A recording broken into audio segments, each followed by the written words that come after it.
Coming up on 2020 on ID, a husband and father of 5, heir to a fortune. He wanted to be the best Christian and the best father and the best husband. Vanished. The rental car was abandoned. His wallet was found in an area where junkies would throw trash. I remember screaming that I wanted him back. Was it amnesia, kidnapping, or something even more sinister? She says, "Oh my God, the Antichrist has returned." Into thin air. And a high school senior who went from leading cheers to leading the news. Caitlin Hunt and her teen sex case. Sex scandal. Locked up, all because of a high school romance with another girl who was just 14. I'm supposed to take care of her. This is my baby. Was she an innocent teen in love? My daughter is in jail for having a high school girlfriend. Or a sexual predator? Our daughter didn't want to be in this relationship. Out of bounds. Welcome to 2020 on ID. I'm John Quinones. What happens when society's expectations and our own don't match? And why do some people hide their true selves while others embrace it, even flaunt it? Coming up, 2 people with one thing in common, but very different ways of dealing with it. First, a successful family man who one day simply vanished. It's a mystery that involved a death certificate, an insurance policy, and a family fortune. But as Deborah Roberts first reported in 2013, when it was finally solved 16 years later, the truth of what happened would hardly soothe this family's heartache. Most people grow up thinking that magic is an illusion and that people can't disappear. And I grew up in a reality where people do disappear. It's easy to assume that under the unblinking Arizona sun, no secret can stay hidden from the light of day. But on the morning of June 25, 1991, when Eric Myers left home for work, he stepped right into a mystery that would haunt his family for years. How could this guy just vanish? That's the question. Do people just vanish without a trace? Robert Anglin is an investigative reporter for the Arizona Republic. In this case, that's what appears to have happened. A healthy, successful American man with a wife and kids fell off the face of the earth. Our story begins with a one-way trip. Eric departs from the Phoenix airport, headed for a business conference in San Diego. But days later, he's MIA. His daughter, Kirsten, just 8 years old at the time, can't comprehend why Daddy disappeared. I think probably because of my age, I think it's safe to say I took it the hardest. I was just really sad. Did you cry yourself to sleep? Did you? Every night, I remember screaming that I wanted him back. Every night for weeks. Eric's parents, especially his mom, Joanne, are dumbfounded. You know you have to keep going for your other children and you have to survive, and it was very hard. Very hard. Eric Myers did not appear to be a magnet for trouble. A handsome real estate manager, he and wife Ann were the picture of success. 5 children, 2 homes, 5 cars, including a classic Alfa Romeo. Eric appeared to have it all and loved it. Everybody who knew him thought that he was living the dream, living the American dream. And money was no concern. Eric was an heir to his father's booming real estate business. He had every advantage, the best schools, the best neighborhoods, the best toys. And he was a fundamentalist Christian who seemingly defined the term family values.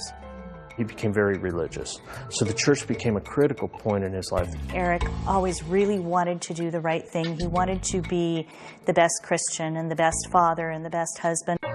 So police in 2 states began investigating. But remember, it's the early 90s. With Madonna ruling the charts, the search phone's a thing of future, and there's no social media or GPS to help track missed people. What did they find out in those first few days of investigation? The rental car was abandoned. It was found in a seedy part of San Diego. His wallet was found in an area where junkies would throw trash. And then A month after he disappeared, these 3 canceled checks surfaced. Was Eric Myers murdered in a random mugging? Or perhaps the real estate heir had been targeted for kidnapping? They find out that he checked out of his hotel on the first day of the conference, but continued going. But nobody knows where he is. Nobody knows where he went. Police also consider an outlandish theory. The story goes that Eric at some point had rescued a woman from a violent biker gang, was trying to flee that subculture, and he had taken her in and given her shelter, and that the bikers had threatened his life. Those leads all turn into dead ends, and the case goes cold. Meanwhile, Eric Myers' family is in tatters. And was there any consoling? Was there anything? Oh, yeah. I mean, my mom did everything she could. But what was she going to do other than just hold me and tell me that it was going to be okay? Weeks dissolve into months, then years, with no sign of Daddy. So Anne and her kids are forced to move on, celebrating birthdays, proms, graduations, all without Eric. Anne Myers declined our request for an interview, but once spoke with Robert Anglin. This case is as cold as ice. Anne Myers is moving through her career. The family never holds a memorial service for Eric, but they do have him declared legally dead. With no body, no funeral, nothing except a death certificate to mark his passing, Eric Myers' life comes to an unceremonious close on June 30th, 1996. His family cashes out an insurance policy worth close to $1 million. But now when there should finally be closure, there's not. Troubling questions remain. Anne never believed he was dead in the beginning, but as the years passed, what she told me was she wanted him to be dead. She wanted him to be dead, and she wanted him to die unmourned, unloved, and unsung. And as time went on, I stopped crying. did you assume that he died? What did you think? No. The only logical conclusion that I could come to was, you know, it's a lot easier to find a dead body than it is to find a living one. And if a living body doesn't want to be found, then it means it doesn't want to be here. Could it really be that Eric Myers wasn't murdered after all? That he'd simply walked out on his wife, kids, and parents? And if so, why? It would take time, a trip to Mexico, and this nude model to explain it all. It sounds like he pulled off the Great Escape Act of the century. Yeah, he pulled off the Great Escape. Stay with us.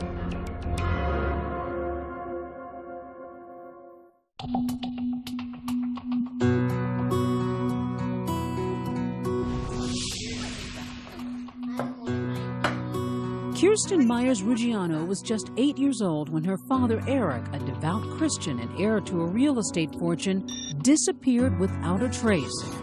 For years, she blamed herself. So as you grew older, did you just feel that Dad just doesn't want to be with us? He left us? Yeah. Maybe I wasn't a good enough kid. With no father, she says her mother, Anne, became her world. My mother is one of the most selfless people I've ever met. If either my sister or I called her and said, I need you here now, she would absolutely drop everything to be by our side as soon as she needed to. While Anne was stitching together her frayed family, a much different scene was playing out nearly 1,000 miles south, in Cabo San Lucas, Mexico. With its warm sand and cold, colorful drinks, it's a great getaway, or escape. And it was just that for a newcomer who called himself Roberto. He took odd jobs as a bouncer, a physical trainer with no ID required. No one got close enough to know who he was or why he was there. But Roberto was actually Eric Myers. He says he's poverty-stricken. He doesn't know where his next meal is going to come from. It's very dramatic. The Mexican getaway goes on for 4 months without one phone call home.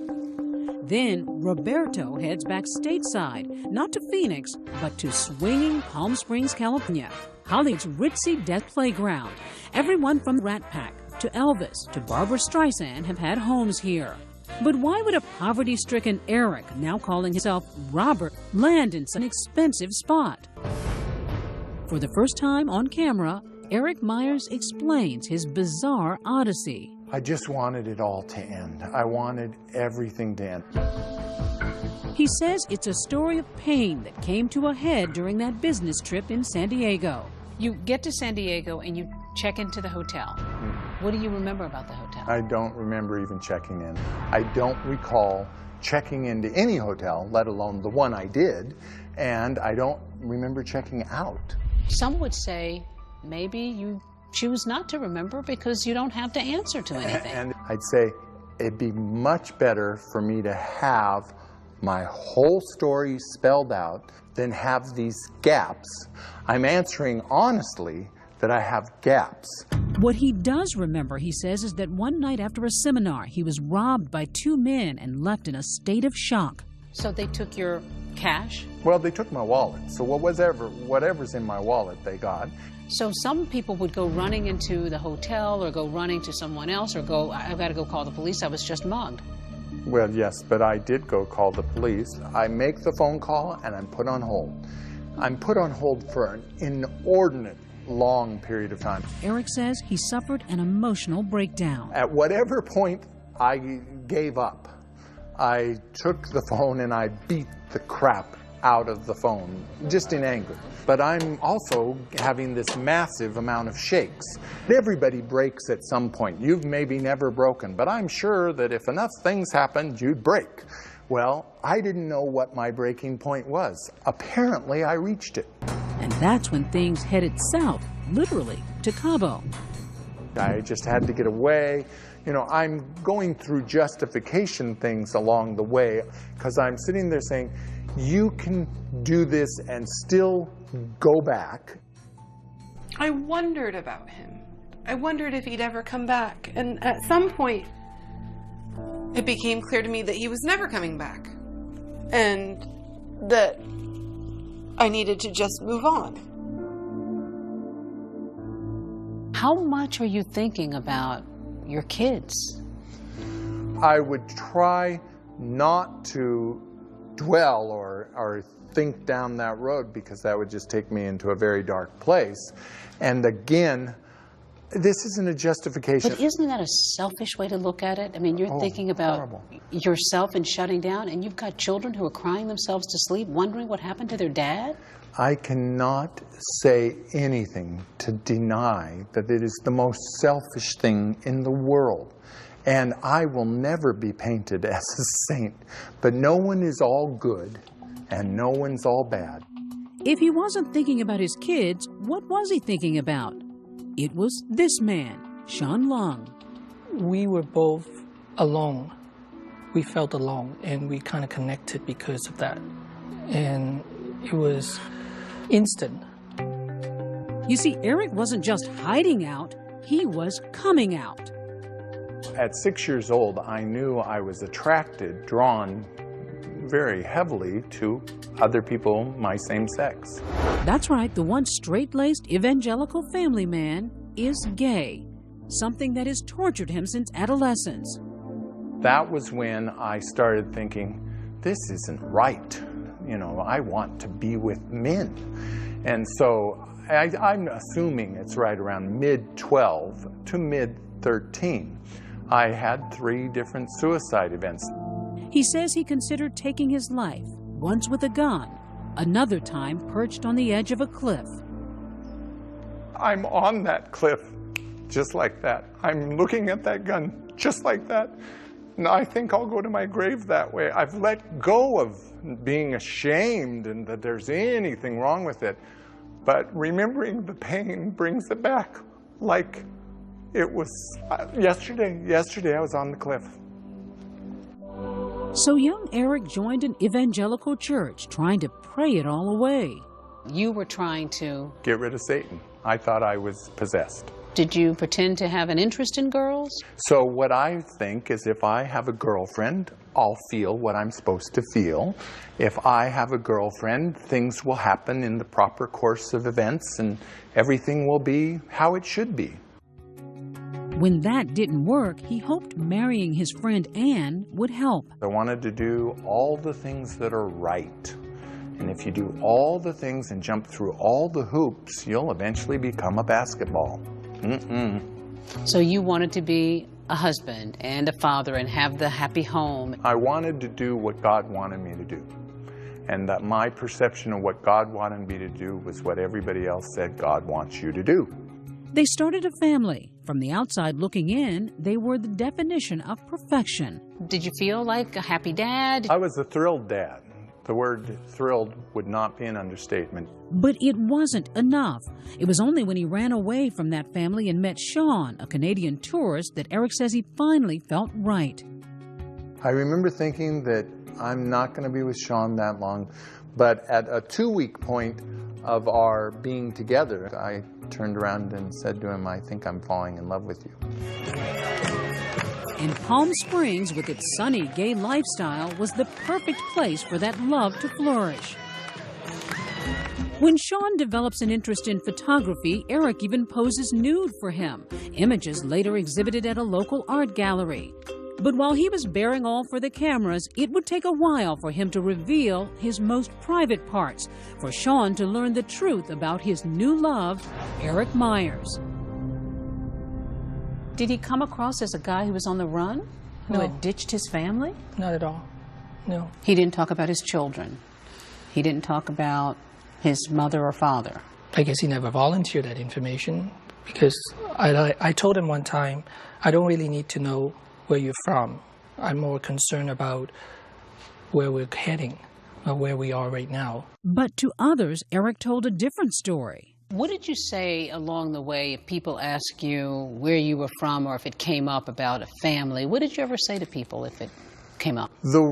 The worst thing I did on that is I came up with a scenario that would make people not ask any more questions. So you told people that your family had died? It was all gone. So once you say that, nobody asks any more questions about your family. His family, however, was very much alive, and Eric's daughter, still grieving the loss of her father, was hurting. How did you deal with the sadness?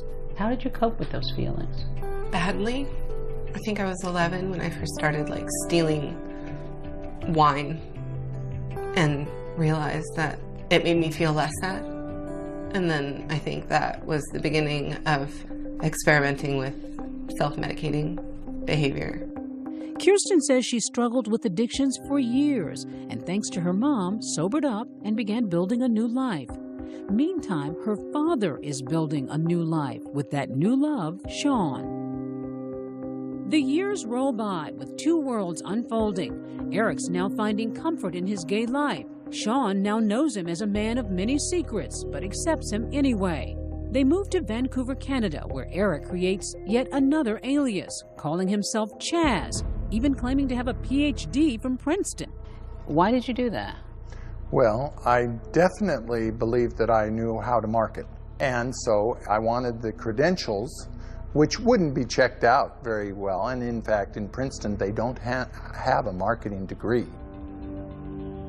While Eric is living a lofty Ivy League fraud, his former family has a lowly reality back in the desert. Remember, they've declared Eric legally dead and are trying to put their grief behind them. But Ann Meyers has no clue that a grenade is about to blow her world apart. She says that her first reaction was, oh my God, the Antichrist has returned. He got away clean, but he came back and destroyed everybody's life in the process. He is a sick, psychotic person who has only ever acted for himself. Stay with us.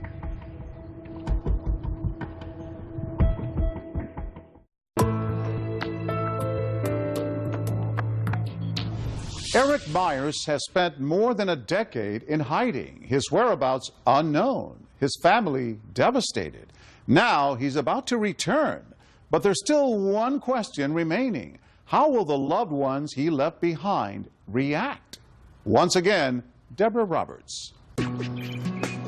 16 years after escaping from, or some might say abandoning his former life as a married father of 5, Eric Meyers decides to come back from the dead. There was never any plan to come back, just like there was never any plan to leave, and it just happened. He reaches out to an old friend who eventually arranges a meeting between Eric and the one person likely to forgive him anything, his mother. I think we shared an energy of love that forgave everything like that. Just that. It was all gone. My mother and I were past it with one hug. A lot of people lose children, but they don't get them back, you know. I can think of nothing but gratitude about the whole thing. Today, Eric is reconnected to his brothers and sisters, most of whom have accepted him back without skipping a beat. I think of the picture we took. The first Christmas card we sent after he came back was our 5 kids. And every friend wrote back and said, that says it all. But his former wife, Ann, didn't roll out the red carpet. Her first reaction was, oh my God, the Antichrist has returned. Eric's resurrection dealt a seismic blow to his family and kids, especially Kirsten, now a mom of 2 who'd finally found happiness and peace in her life. When he came back from the dead, what was your overriding emotion? Disbelief. It almost hurt more to have him come back than it did for him to go in the first place. What hurts most? Discovering that you were abandoned by your dad or that he is gay? I don't care that he's gay. If he was, you know, a normal person, it wouldn't make any difference. It bothers me that he thinks that being gay is an excuse to abandon your family. That's what bothers me. She says the heartbroken little girl captured in an old family photo still haunts her. And when I saw the picture of me as a child, it was really bizarre. I wanted to hug her, and I wanted to tell her that it would be okay. I wanted to save her, even though it was me. Do I acknowledge that I hurt people? Amen. Am I sorry for hurting people? Amen, amen, amen. I never wanted to hurt anyone. Was I under so much pain that I couldn't stand it anymore? Amen. I selfishly had to stop my pain. But why come back now and risk opening old wounds? Eric points out that he and Sean moved in with his elderly parents, caring for his father in the last few years of his life.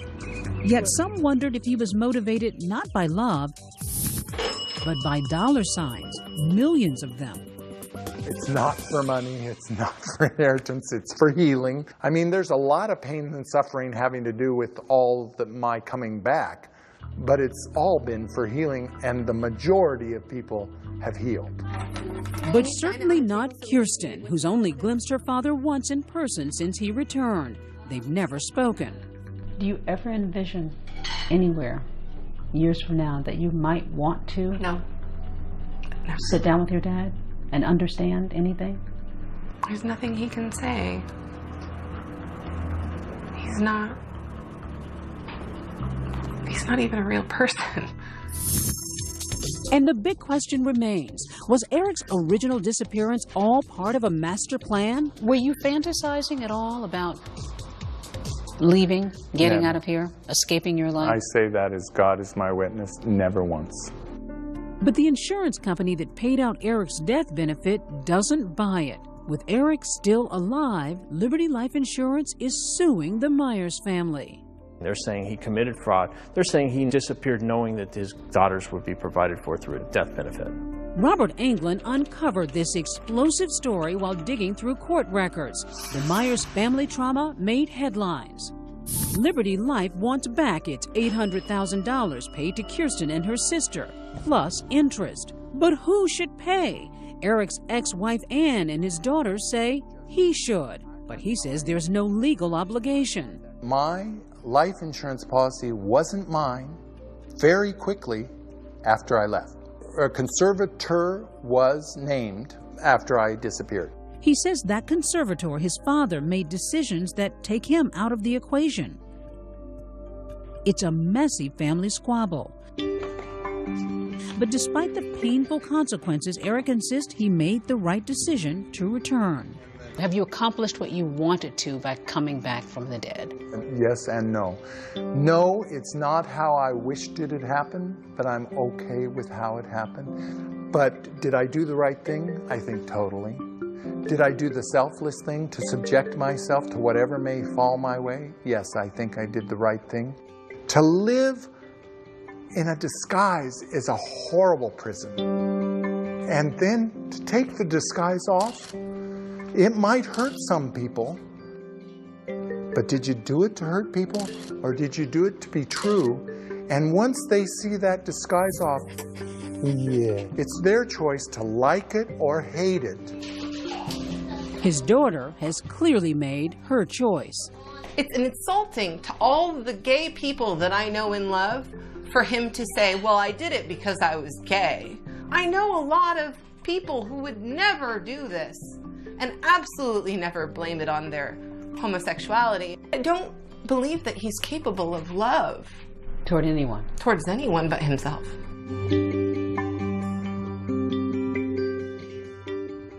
As of 2015, Eric Myers reports he still has no contact with either Kirsten or Aaron. He and Sean Lung are now married and are back living in Palm Springs. He says his mother, Joanne, visits them often. Liberty Life Insurance won its lawsuit against Eric Myers, his 2 daughters, and his father's estate. They were ordered to pay a total of $870,000. When we come back, a high school romance. But what would land one young lover behind bars? A criminal relationship never crossed my mind once. But it crossed the minds of these parents. I think Caitlin Hunt forced our daughter to stay in this relationship. A showdown between teen love and the law. When we come back.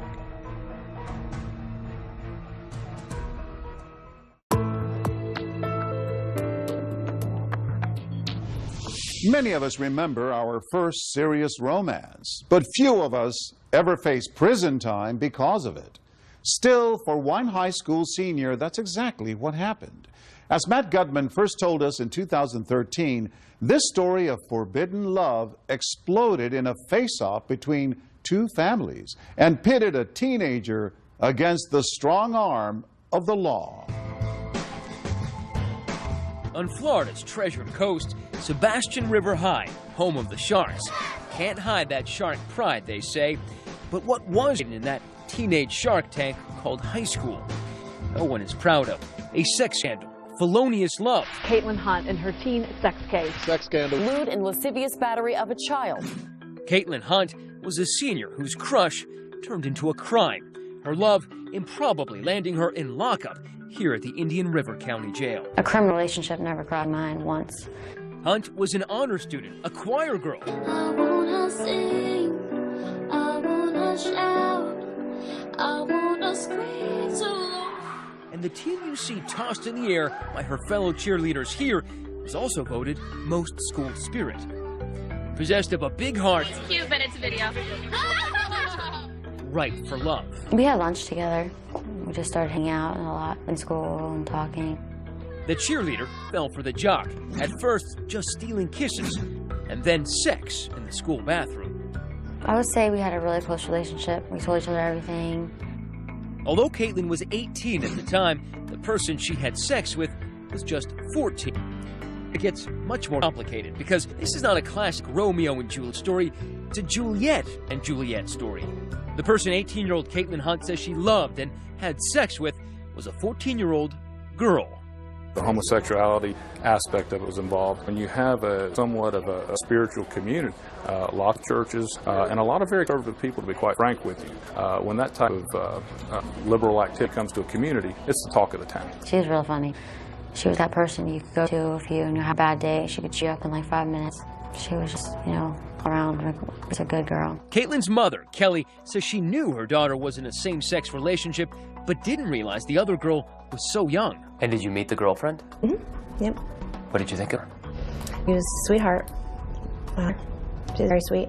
Did it ever dawn you that the difference in age might be a dangerous thing? I didn't know the girl was 14. I had no idea she was a freshman. She looks older than my daughter. Something else she said she didn't know, the younger girl referred to in court documents as CS ran away from home one night and had a sleepover with Caitlin in her home. Eventually, it was a coach who revealed the relationship to the younger girl's parents. The next day, they and their 14-year-old daughter were in the sheriff's office. Their feeling was that the relationship was unhealthy and inappropriate based upon the age of the parties. Crimes Against Children detective Jeremy Shepard set a trap in the younger girl as bait. Tell me how you decided to do this controlled phone call with the victim. That is a procedure that we often use in cases like this in order to get the victim to get a confession from the suspect for us. Like, you're my first person I ever had sex with, like, so I mean, like, that's an attachment, you know? Like, does that mean anything to you? Obviously, it means something to me. This is where sweet love soured. In the state of Florida, even consensual sex between an 18-year-old and a 14-year-old is illegal. Caitlin was arrested. They had her in handcuffs in the driveway. Been to a police cruiser. What's going through your mind? I don't even know. Just I was so shocked. I was scared to death because she was so scared to death. I'm Detective Shepard with the Sheriff's Office. In an interrogation room, Caitlin is questioned, asked about intimate details most people would want to discuss with their best friend, much less a police officer. Would you say the first time y'all had sex was before Christmas or after Christmas? After. Okay. We met Kate at the Indian River County Jail for her first interview. We expected to meet a bubbly teenager, but after 2 months in lockup, the high-spirited girl was gone. This Caitlin appeared stunned, nearly speechless, a bit bewildered by the whirlwind that landed her here. So you literally didn't know that you were breaking the law? No, I didn't know. I wouldn't have continued if I really knew the laws were and if I knew what I was getting myself into. Assistant State Attorney Brian Workman charged Caitlin with 2 counts of lewd or lascivious battery. Those are felonies. I don't think that either one of these girls thought that anything that they did was wrong. I understand Caitlin is 18. I'm well aware that he's 18, but in no way, shape, or form, that child and adult.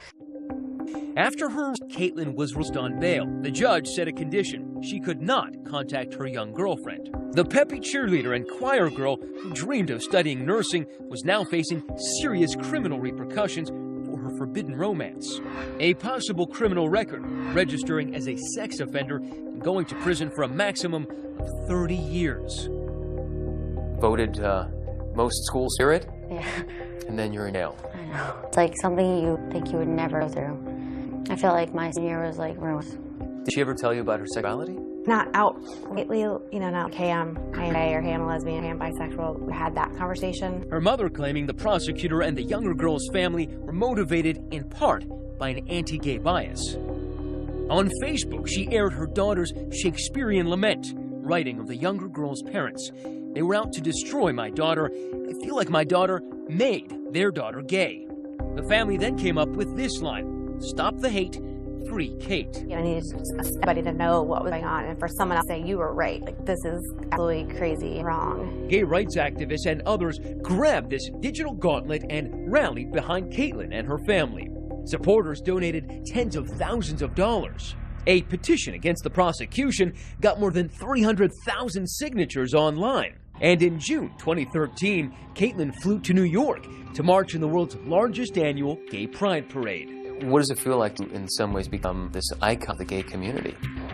Pretty awesome, because, the support from that community is just overwhelming, but nice at the same time. I'm scared of losing my life, the rest of my life, not being able to go to college and be around kids and my sisters and my family.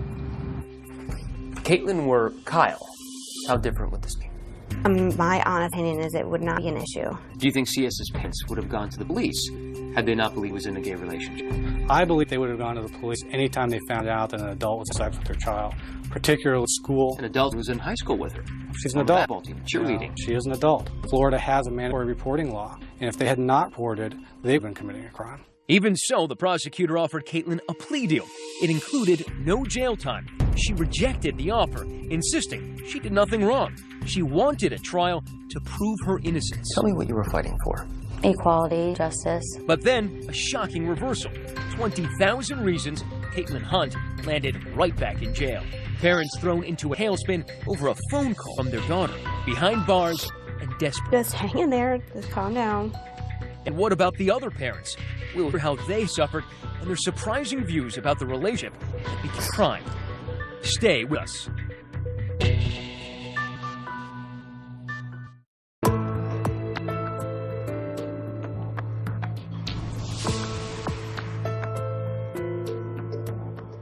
Free Kate became the nationwide rallying cry for Caitlin Hunt's army of supporters. There has been a massive campaign all week on her behalf. The Pepe, Florida high school senior, had been arrested for having a sexual relationship with a 9th grader, a 14-year-old girl. Did you love her? Mm-hmm. Yeah, I loved her a lot. I was like my best friend too, you know. Serious jail time because of her sexual relationship. Charged with having sex with a 14-year-old female classmate. She's not a predator. She's not a pedophile. She's this beautiful, smart, talented girl. Caitlin Hunt's family and supporters complained loudly that anti-gay bigotry was driving the prosecution, bias on the part of the state and the younger girl's parents. Those supposedly bigoted, biased parents, him and Laura Smith. She definitely took our daughter's innocence away in a way that should not have been done. They were informed their daughter was involved with an 18-year-old. They say they don't even remember being told it was an 18-year-old girl. 18.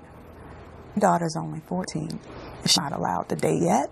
I knew that daughter wasn't emotionally mature enough for any 18-year-old. If Caitlin had been Kyle, would it have made a difference to you? No, it wasn't gender. If it was Kyle, it still would have been wrong. For her part, Caitlin Hunt rejected plea offers that would have let her avoid jail. She and her family insisting that she was the victim because of her sexual preference. You know, I just think it's so wrong. I just want to do everything I can, everything I can to beat it. To win and get her, have her life back, our lives back. The Smiths say they want their lives back too. They say have been threatened in messaging phone calls like this one.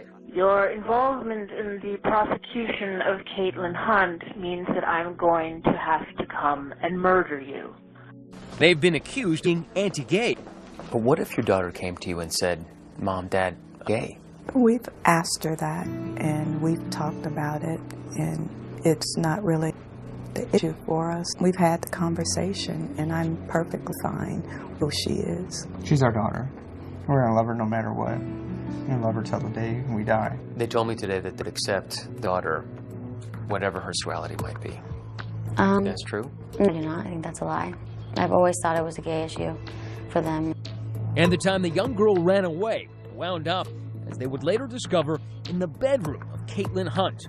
The girl's parents say that was one of the worst days of their lives. Lori, of all the things that we've talked about, your daughter going missing seems to be the thing that is most painful to you.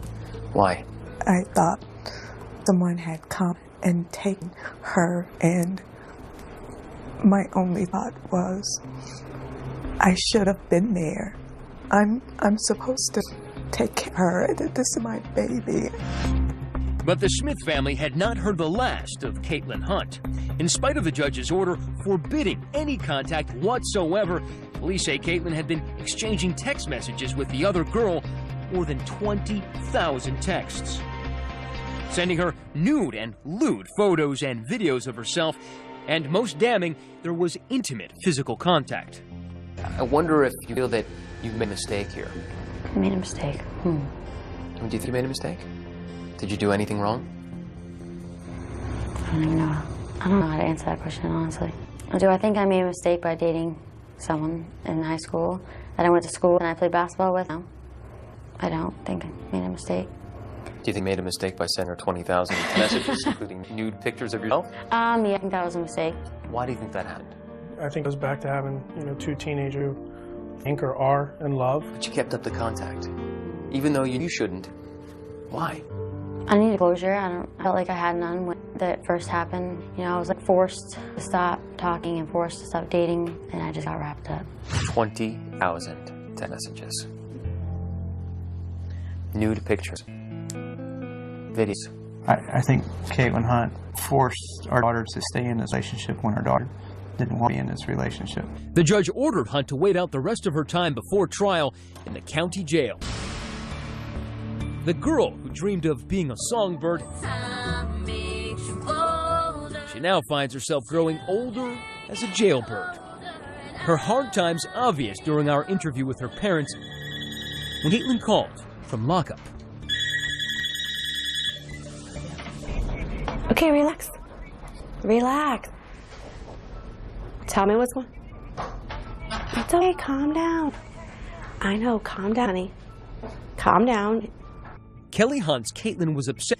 Fellow inmates were harassing her. The parents tried to put on a brave face for their daughter, but afterward can't hide their pain. Sorry. I don't think anybody can imagine what you're going through. You can't. I mean, you just can't really describe it. It's so horrible. She's just a little kid, you know. When you think of Caitlin, do you think of her as a kid, like your daughter, or do you think of her as an adult? I honestly think of her as a child. I think that if she was an adult and she thought like an adult, then this would not have happened. Do you think she loved you? It's hard to say now, after all this came out and stuff, but I believe she did at the time before I got in trouble. Do you love her now? I love her, you know, as a person. I don't think I could ever be with her again. Should it be legal for someone who is 18, regardless of sex, and someone who is 14? It's a tough question, and I don't know if there's a right answer. What I know is that two teenage girls in high school that consent to a relationship, they should be felons for it. I mean, I never really got educated on dating laws or, you know, the age differences and stuff like that. Would you raise your hand, please? You swear to the testimony about the truth, the whole truth, nothing but the truth? In the end, there would be no trial for Caitlin Hunt. She agreed to a plea deal that will set her free in 2 months, a gift for her sick family. Although there will be 2 long years of house arrest, followed by probation. As long as I'm home with my family, I get to see everybody every day, and then I think I'll be